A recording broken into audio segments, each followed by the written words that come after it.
विश्रामबागमध्ये पाळत ठेवून घरफोडी केल्याची घटना गुरुवारी 21 नोव्हेंबर रोजी सायंकाळी 5 वाजता उघडकीस आली। या प्रकरणी जय दीपक कुलकर्णी वय 29 यांनी फिर्याद दाखल केली असून अज्ञातावर विश्रामबाग पोलीस ठाण्यात गुन्हा दाखल करण्यात आलाय। फिर्यादी हे लक्ष्मी निवास संत ज्ञानेश्वर चौक एसटी कॉलनी रोड विश्रामबाग येथे कुटुंबासोबत राहतात।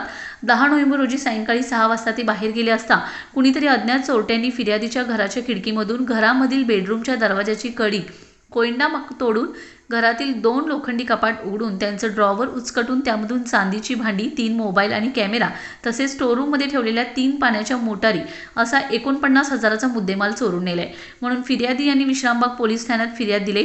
त्यानुसार पोलिसांनी अज्ञात चोरट्यांच्या विरोधात 23 नोव्हेंबर रोजी रात्री 9:15 वाजता गुन्हा दाखल केला असून पोलीस चोरट्यांचा शोध घेत आहेत।